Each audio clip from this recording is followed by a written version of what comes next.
how do you balance a competitive spirit with humility that we are Yeah. told to have in the Bible, where the first shall be last? How do we balance that? Because I don't know, our family, you get us on the foosball table and it's a lot of competition going on and a lot of, Yeah. maybe Yeah. jokingly mean things are said, but everybody knows it's a joke. Yep. And Yeah. it's very fun. So I understand the fun of a competitive spirit when Hmm. everybody is, you know, Yep. understanding that it's not abusive. But how do you balance it with the humility that God would like No, from us? What do you think? yeah, I think that's a great question. If if you're familiar with us, you in my family is also incredibly competitive. And uh, I would say I used to be more competitive. I still can turn into a sour sport if we're playing a board game and I know I have no chance to win. Um, but that balance between being competitive. So this is back to Colossians. We're given the instruction, hey, and whatever we do in word or deed, do all to the glory of God. We have the opportunity to do our best in every situation. Now we got to balance that out with, we're also called to be gentle and humble and gracious. And this is probably why I didn't make a good football player. I tried to play football. I was big for my age and my size and kind of was intimidating, but I'm like the biggest teddy bear in the world. And so I would go to tackle somebody and I would grab them aggressively and then I would like gently lay them down on the ground. Like it Say, was, oh, I'm it, sorry. I'm sorry. and then I would help them right back up. I played basketball relatively competitively and I would have, I would sort of I would jest with people, but I think sometimes people would think that I wasn't being competitive enough because if somebody made a good pass or if somebody made a good shot, I'd say, hey man, that was a good pass. Or, I would say, if they blocked me, I'm like, that was a good block. And I don't think people know what to do with that. To this day, our church just started a softball team and I'm pitching, the big lofty slow pitch. When people hit a good hit on me, I let them know. I'm like, man, that was a really good hit. And I just don't think people know how to engage with it. I'm also ticked off when our team keeps hitting these little stupid pop flies and get caught all the time. And I'm irritated with my guys. I'm like, guys, come on. We can do better than this. And so there's this push and pull that we can have. But as I engage with, especially so my son's 14 now. And so the level of play has gotten much better. So as they get better, how do we handle being confident without cocky? Um, Mhm. because I cannot stand cocky or arrogance in sports. It drives me crazy. But most of the best players in sports,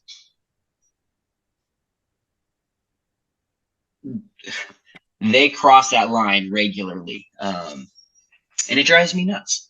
And I think some people are like, hey, this is the cost of being good at something. When you're really good at something, you know, you get a little full of yourself. And I would say that often is fairly true. But I think scripture has a lot to say about that person. I think that pride comes before the fall. I think that arrogance leads towards destruction.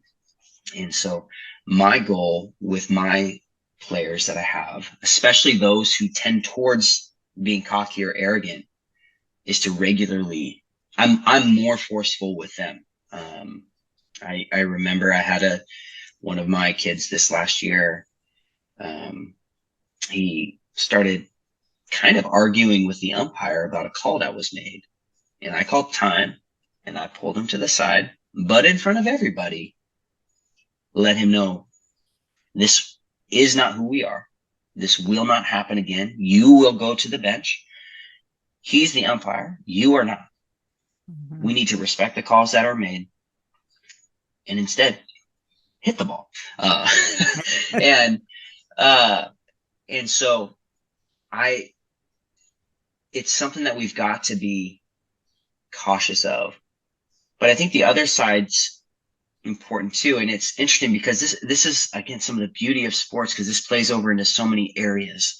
Lori, you and I both know, like, the political landscape right now. You've got the same mentality between confidence, humility, arrogance, and cockiness on the right, on the left, all around. And you've got people who are regularly on both sides of the spectrum.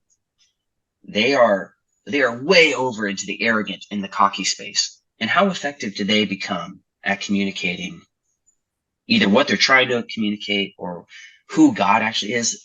I can't tell you how many people I think have lost credibility and witness to people who don't know Jesus because of how arrogant and cocky they've become about their political beliefs. Mm-hmm. And it doesn't mean we can't be confident. There's a difference. We can be confident and humble. I'm confident that Jesus rose from the grave. I'm very confident in that. But I'm also humble in recognizing that not everybody believes that yet. And so I'm not going to treat everybody like an idiot because they don't believe that to be true. And yet we've got to learn, how do we have confidence and how do we kind of stay competitive, stay in the game? Because what you don't want is people who have a defeatist attitude. Mm-hmm. We don't want this in life. We don't want this in sports. Oh, it doesn't matter what happens. We're just going to lose. In our faith, we don't want to either. I'm not going to be a witness in my city because nobody's going to come to know Jesus anymore. And it's like, no, we can't have that. We're called to engage, even if we're against a team that is way better than us. We are going to do our best that we can do. We're going to stay humble in the process, and we want to give God glory in every situation. And so I just think that specific question around the confidence, cockiness, humility is huge, not just in sports. And again, one of the things I love about it is that this translates to so many other areas of life. And then the other piece with that is reminding those people who do tend to be cocky, they're only one person on this team. There's another 13 people who are part of making this team be victorious. And there are moments when your number's called and you've got to step up to the plate at that right moment. But guess what? There have been 7 other innings that have taken place where you weren't a part of the victory that was there. And so we needed the rest of the team to be able to accomplish what is being accomplished. So that has been something that's been helpful from a team aspect, and also plays out in other areas of life of recognizing, hey, yes, you are gifted in this area, but how many people have poured into you to help you get to this spot? How important was your coworker in, lining up that phone call so that you can make that sale, or fill in the blank, and learning to see how we can appreciate the roles that others have played. That way, it's not just me thinking that I'm the best thing in the world, but knowing that I'm a part of a team that is important to the victory that we're going to have. Mm-hmm. That's really good. And I think that leads into also helping them to understand that other people are good at other things, and right, to recognize that this is our strength, but there are other places that people are far better than we might be. And absolutely, that's we all come together with our gifts for the common good. Absolutely. Corinthians. Yeah, that's right. Exactly. Romans 12, 1 Corinthians 12, this is huge. And, we don't have to go far to make these parallels in the church, right? Where oftentimes it's 10% of the people doing 90% of the work. But when that becomes flipped, when, it's 90% of the people all doing 10% or something along those lines, it changes the whole landscape. Mm-hmm. We have less celebrity and we have more priesthood of all believers. Mm-hmm. And when we see the strengths in other people, we can celebrate those, we can utilize those, and our effectiveness increases by a ton. And I think that's one of the things that I also appreciate about coaching, as I do with being in the position I'm in to help lead our church, is we get to recognize gifting in other people, help equip them, help, give them some skills and training, And then we get to release them and say, okay, now go do your thing. Let us play as a team. And I think I think the church, the people of God, are called to work as a team. I mean, it is the body or the family, and we are called to utilize our gifts in different ways. And when we do, we are way more effective. And so I'm grateful for even both the training that I've received in ministry and also the training that I've received in coaching to help strengthen both of those things. Mm-hmm. Mm-hmm. Kevin, you have a big responsibility in your coaching, and you speak to the kids and you coach them. But there's this other group that is on the sidelines, their parents, who sometimes respond differently than you're teaching their kids. For instance, a parent might get angry and yell from the stands about an umpire call or a referee call. And when they have emotions of anger come up, then do you have a way of dealing with that, or how do you deal with that? Yeah, that's a great question. I mean, maybe I'll attack it from a couple different angles. One, if you are in the stands and you are a parent there, especially if you're a follower of Jesus, view it as your mission field. Please, legitimately, for the love of Jesus, you get to approach this game differently than other people. Your kids' value, your value is not dependent upon whether or not they win or lose. Is it good to be competitive? Absolutely. Should we help our kids try their best? Absolutely. Is it important for kids to win and to lose? Yes, those things are important parts of life. That's great. But know that God has uniquely placed you in such a time, in such a place as this. Be intentional. This is your opportunity to be a non-anxious presence in a very anxious space, to help point people to Jesus by the way you respond, by the way you both encourage and the way that you discipline or challenge or encourage your kids. It's not, people will often flip the script and they'll go all the way. They're like, oh, I don't want to be a negative Nancy out there or whatever, which don't do that, but don't lie. Be honest. Like, hey, good try is something good to put out there. You can say good try about a lot of things. But you did great is not. That might be a lie. So you've got to balance and have appropriate measures with how you engage. And do your best to read kids' body language, understand whether or not they are like super discouraged with themselves. And you can play a role in helping encourage and pick them up. But specifically with the peer-to-peer interaction that you have the ability to have that coaches don't often get to have, is you get to be there in the middle when the parent's super ticked at a call that an ump made. And you can either escalate that or de-escalate it. And one of the ways to de-escalate that is to acknowledge, if it really was an egregious call, it was terrible, and just be like, and isn't it a bummer? But hey, thank goodness that most of the time a baseball game doesn't rise or fall on one call. Again, same deal. We don't pretend like something's not true. So if a bad call is made, we can acknowledge that a bad call is made because a bad call was made. We want to be an honest people. A lot of times people think of Christians kind of like Ned Flanders from The Simpsons, where they're just okie dokie type of people. That's not helpful. That is not helpful for most people because there are annoying things, hard things, difficult things that come up. So we want to recognize the truth, but we want to have an appropriate response. And so, yeah, the encouragement there is generally, acknowledge the bummer, but make sure that it's held in its right place. Hey, yeah, that's not good. Man, that's a good try. Or, hey, yeah, we lost, but there are things that we learned. We can hold those things there. Now, what about in the case where somebody's being inappropriate, maybe in their aggression or in their vocality? Again, this is opportunity to move toward as followers of Jesus. Again, same idea. We get to be a non-anxious presence. I'd encourage you to move towards those folks, not to move away from them, and not in an aggressive way, but in a similar way of like, yeah, again, acknowledging what it was, and then trying to engage with that person in some way, shape, or form that can kind of help de-escalate the situation.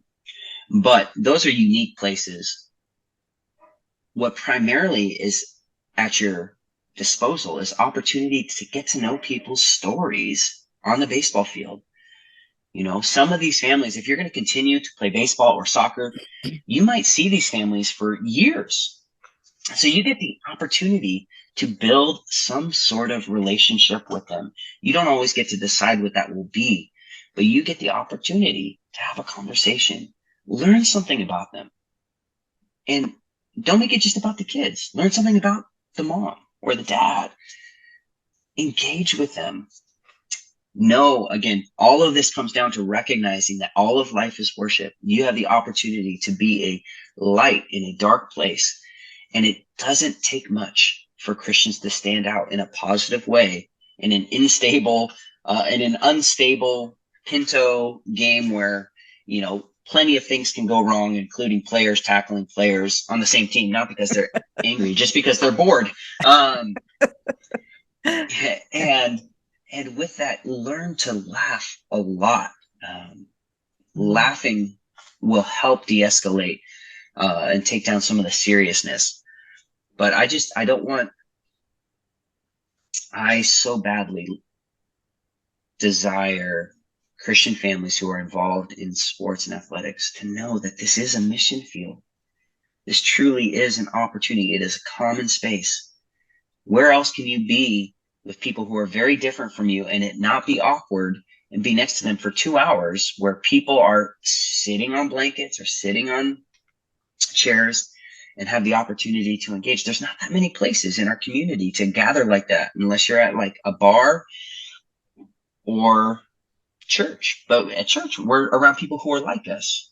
A baseball field, or other sport fields, we're around other people.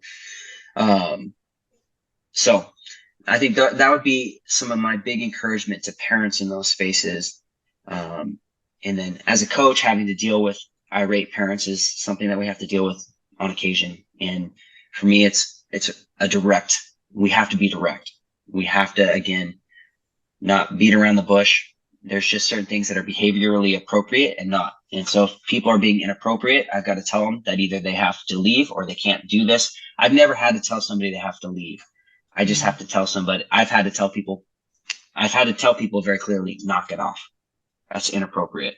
And people have responded appropriately to me. But just as we don't let inappropriate behavior go on with our kids, we can't let inappropriate behavior go on with our parents. But oftentimes you will see, if the parents are one way, oftentimes the kids will respond kind of in kind. But maybe it's been neat. Yeah, go ahead. Maybe it'll be a good thing that you train the kids and then they will train their parents. Well, that's what's fascinating. Yeah, because when we walk through some of the character things that we want to work on, like being a constant learner, especially no excuses. It's very interesting how parents don't have the language of no excuses, but they'll adopt it really quickly. And then most of us recognize, ooh, that was an excuse. We start recognizing that we make excuses regularly, and we start realizing, oh my gosh, it is a massive obstacle to growth. And I'm grateful because I've had the opportunity to coach a lot. I've coached many of these kids for maybe 5 years now. Mm-hmm. And now in our recap of our meetings, like somebody will say something and they're like, that's an excuse. I'm like, whoa, you guys are calling each other out. Or sometimes they'll be like, I know this is an excuse, but and so they'll preface it. What I love about the no excuses so much is that that's really our stance before Christ. It's Amen. Like we come as we are, sinful, and it's Christ who redeems us. But if we come with excuses, we miss the opportunity of receiving Christ's grace and our redemption even. That's right. Yeah, no, I think you're right. When Paul prays his spiritual prayer in Ephesians, when he's praying that we might know the height, the depth, the width, the breadth, and the length of the love of God, that we might be filled with all of his fullness. I think the greatest blockage to experiencing that are excuses, Mhm. or lack of seeing clearly the areas in which we need God's grace.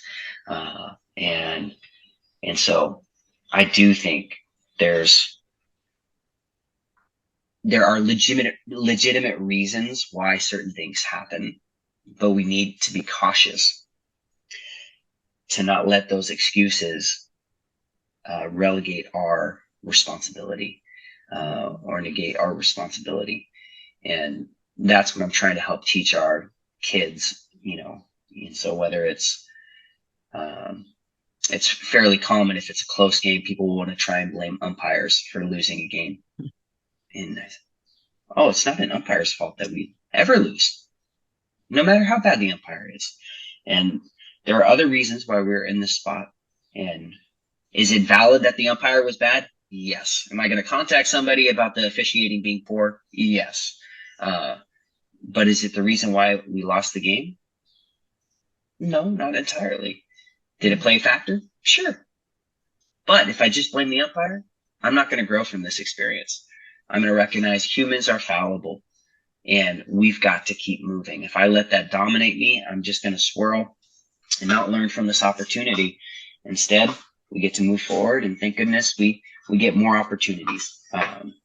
So, Kevin, this has been absolutely fabulous. And I am really wanting to do something like this again.